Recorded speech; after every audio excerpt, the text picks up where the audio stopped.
students, welcome to all of you Dr. Jaggi's Academy. In my last video, I have discussed the first 6 chemical properties of the amines. So in a continuation with last video, I will discuss the next chemical properties of the amines. So the 7th chemical properties of the amine is first carbyl amine reaction. Next is the reaction of amine with carbon disulfide, and this reaction is also known as Hofmann mustard oil reaction. Next one is a reaction of amine with aldehyde and ketone, and furthermore the reaction of amines with benzene sulfonyl chloride. And the last one is the reaction of amines with the phenols, and which reaction is also known as a coupling reaction. So let's start. The first of all, that is what is carbyl amine reaction? Carbyl amine reaction is shown by only primary amine, which may be aliphatic or aromatic. It means a secondary and tertiary amine don't show this reaction. So that is why this reaction is used to distinguish between the primary amine from secondary and tertiary amine.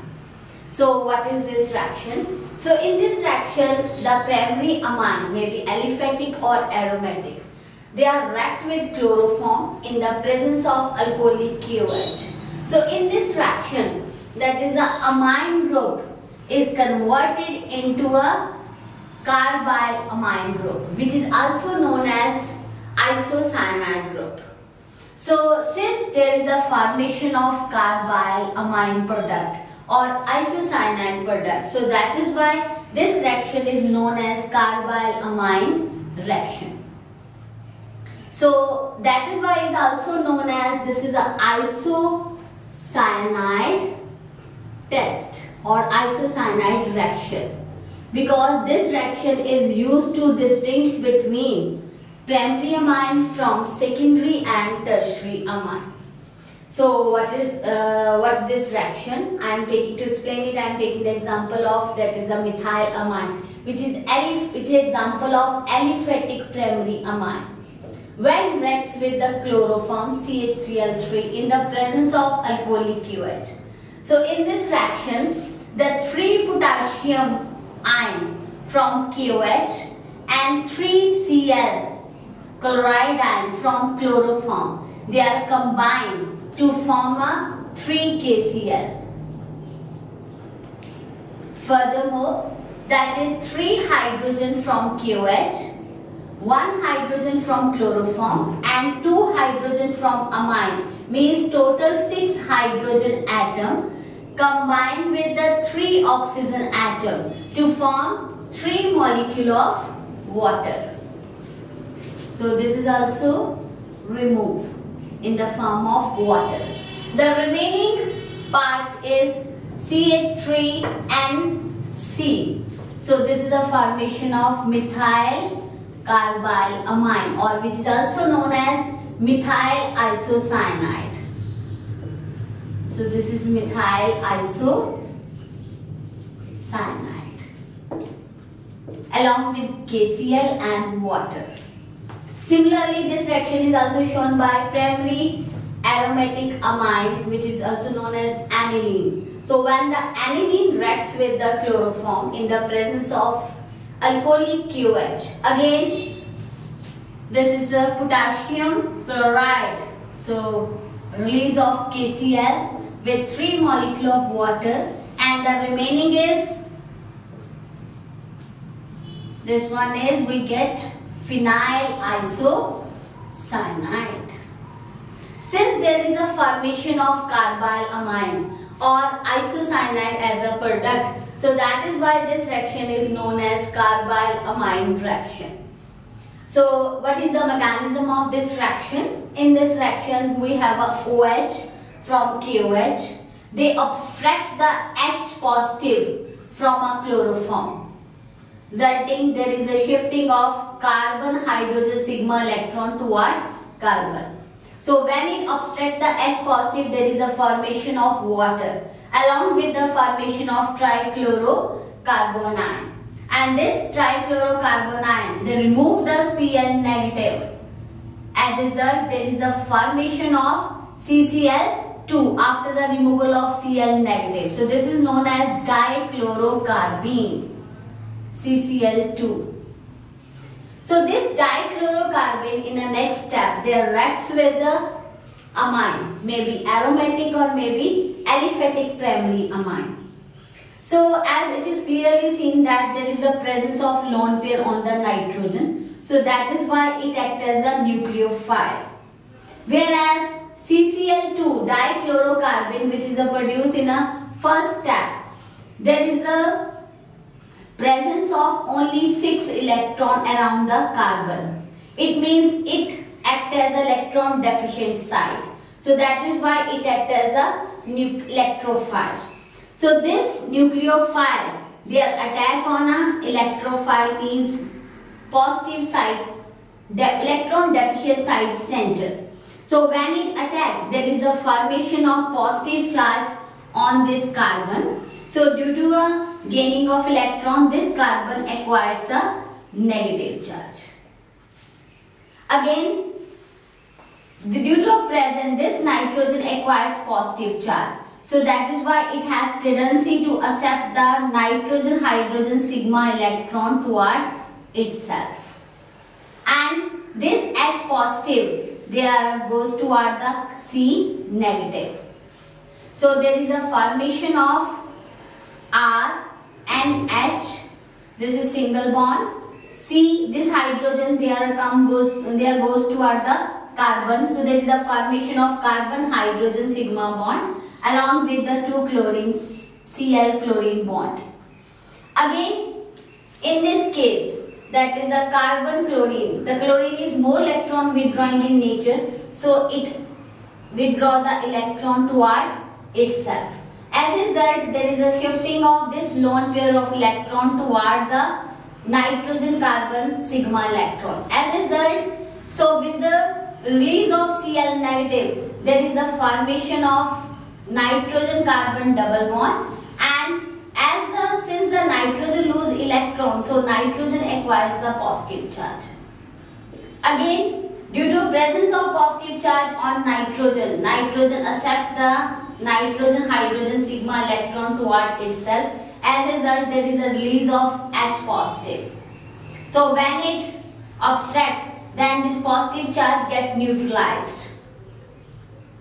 Again, in this case, there is a carbon chlorine. So chlorine is more electron withdrawing in nature, so it withdraw the electron toward itself. As a result, there is a shifting of again electron pair toward the carbon nitrogen double bond.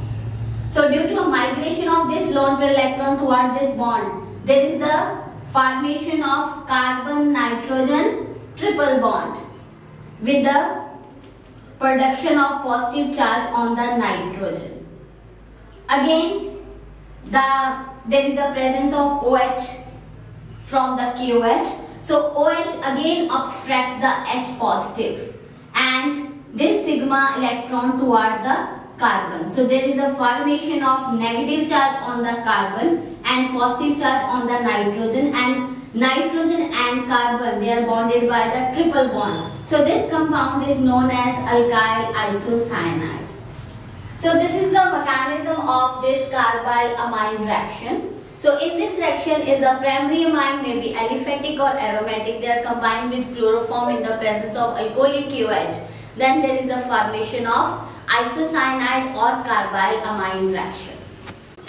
The next reaction of amine with the CS2, which is also known as Hofmann mustard oil reaction. So this reaction is also shown by the primary amine, which may be aliphatic or aromatic. So in this case, when the primary amine may be aliphatic or aromatic, they reacts with the CS2 carbon disulfide, then we get a product is a alkyl isothiocyanate or phenyl isothiocyanate. So in this case, first of all, I will discuss what will happen when aliphatic primary amine react with the CS2. So here we have a aliphatic primary amine. When the warm treatment with CS2, in this case, we get a product, we get an intermediate product, that is dithioalkyl carbamic acid. So in this case, what will happen? As we know that sulfur is more electron withdrawing in nature, so it withdraws the electron toward itself, and there is a shifting of this proton from the amines toward this S negative. So the remaining is, that is carbon, they join to the nitrogen through single bond. So we get a product R and H. This is C double bond S and SH due to migration of this proton from the amine. So this is known as dithioalkyl carbon, which decomposes on the treatment with mercury chloride. So in this case, the 2 hydrogen from this carbamic acid and 2 chlorine, they are combined and removed in the form of 2 HCl.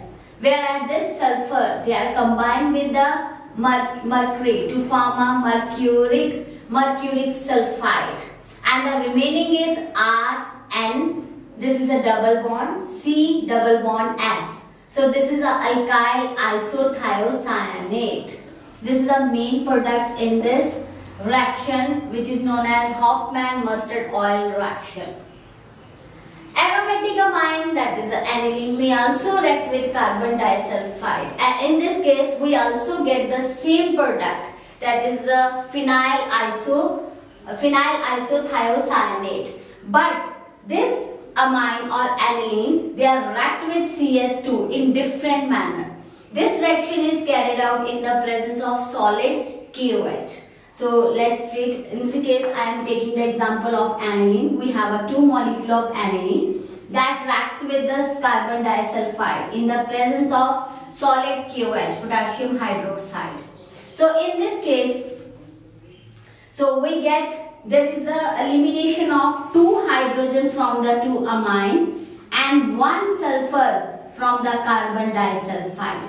They are combined to form the H2S. So there is an elimination of H2, and the remaining, they are combined to form a product. So in this case, C6H5NH, they are combined with carbon, double bond C. So this double bond, one bond is this one and one bond goes to this side. So we get product C6H5NH, single bond C double bond S, again single bond NH and C6H5. So this is known as an andiphenyl thiourea, which on further treatment with concentrated HCl.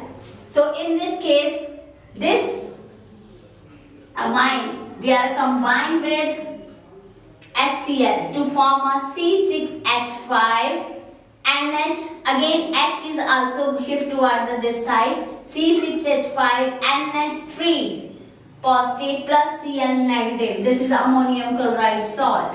Along with the formation of C6H5 and double bond, because there is a removal of H positive. So H positive, when the H positive is removed, then there is a formation of double bond between nitrogen and carbon. So there is a formation of double bond and we get a product C6H5 single bond and double bond C double bond S. So this is known as phenyl isothiocyanate. So this is a reaction of Hofmann mustard oil reaction. The reaction of amine, only aliphatic, primary aliphatic amine, maybe primary aliphatic or primary aromatic amine, when they react with CS2 and we get a isothiocyanate as a main product. Next, the reaction of amines with aldehyde and ketone. So in this case, both primary amine and secondary amine react with the aldehyde and ketone to form the different product. So first of all, that is when the primary amines, maybe aliphatic or aromatic, react with the aldehyde or ketone in the presence of H positive, means acid as a catalyst, then they form the azomethane as a main product, which is also known as Schiff base. So I am taking the example of, that is aliphatic amine when react with the aldehyde in the presence of acid. So there is a loss of water molecule from hydrogen from the amine and oxygen from the aldehyde, and the remaining part, they are combined. It means RN. They are linked with the carbon hydrogen alkyl group through a single bond, and we get a main product azomethyl. So similarly, same reaction is shown by that aromatic amines, then react with the aldehyde, then there is a loss of water with the formation of benzylidene aniline. Secondary amine also react with aldehyde ketone, but in this case, those aldehyde, they are react with amines which have the alpha hydrogen atom. So here I am taking the example of aldehyde ketone having alpha hydrogen atom. When they are react with the secondary amine. So in this case, as we know that oxygen is more electron withdrawing group, so it withdraws the electron toward itself. Due to withdrawing electron, this carbon acquires negative charge. This oxygen acquires negative charge and carbon acquires positive charge. So this negatively charged oxygen atom obstructs the hydrogen atom from secondary amine. And this negatively charged amine group, they are attached to positively charged carbon atom with the formation of carbon nitrogen single bond. So due to this shifting of hydrogen or alkyl group with the aldehyde group, we get a product which is known as carbinol amine. This carbinol amine is unstable, so there is a loss of water molecule from this compound. Hydrogen from this alpha hydrogen from this carbon and OH from this. So there is a formation of double bond between these two carbon atoms. So this compound is known as anamides, which is more stable as compared to carbinols. So this is a reaction of primary amine and secondary amine with the aldehyde or ketone. Both react, but they react in a different manner to get the different product. The next chemical property of the amine is the reaction of amine with the benzene sulfonyl chloride. This benzene sulfonyl chloride is also known as Hinsberg reagent. So this reaction is shown by both primary and secondary amine. Tertiary amine does not react with the Hinsberg reagent. So what will happen when primary amine react with the benzene sulfonyl chloride? So here we have a primary amine. When reacts with the benzene sulfonyl chloride, then the hydrogen from the primary amine and chlorine from the benzene sulfonyl chloride, they are combined to form the HCl, and the remaining compound combine to form a product. So in this case RNH, again single bond, SO2 and benzene, and this compound is known as N-alkyl benzene sulfonamide. This N-alkyl benzene sulfonamide is an insoluble compound, insoluble in water. So in this compound, there is a presence of hydrogen which is directly attached to the nitrogen. So due to presence of this hydrogen, this sulfonamide acts as the acid. So due to its acidic nature, it reacts with the base, means KOH. So when the sulfonamide reacts with the KOH base, then there is a removal of water. So H from sulfonamide and OH from KOH base to form the water, and this hydrogen is replaced by the potassium ion. So due to this replacement, due to this reaction, the reaction of acid with the base, they form the salt, and this salt is soluble in water. On further acidification, means further reaction with acid, there is a removal of potassium from this water soluble salt and chlorine in the form of KCl, and potassium ion again replaced by the hydrogen ion. So again there is a formation of insoluble salt. So this is a reaction of primary amine with benzene sulfonyl chloride. Similarly, we have a secondary amine. Secondary amine, when reacts with the benzene sulfonyl chloride, then again there is a removal of HCl, and and the remaining part combine to form this one, the R and R. So N is attached to SO2, again benzene. So this is N dialkyl benzene sulfonamide.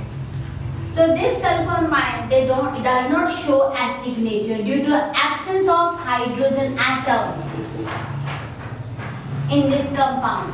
So in this case, nitrogen is attached to alkyl group. So it does not contain any hydrogen atom. It means it does not show acidic nature. So that is why this sulfonamide does not react with the KOH. Whereas the tertiary amine does not react with the benzene sulfonyl chloride, because the tertiary amine, in tertiary amine, nitrogen does not contain any hydrogen atom. So that is why it does not react with benzene sulfonyl chloride. So this reaction is used to distinguish between the primary, secondary and tertiary amine, because when the primary amine reacts with the benzene sulfonyl chloride, we get first insoluble salt, insoluble compound, which are further soluble in KOH. But whereas when secondary amine react with benzene sulfonyl chloride, then we get a sulfonamide which is insoluble in KOH. And due to this property, this reaction is also used for the separation of primary, secondary and tertiary amine from the mixture. The next reaction is the coupling reaction. This reaction is shown by only aromatic primary amines. So coupling means that is a combination of two or more molecules. Either may be elimination of small molecules such as the water or HCl.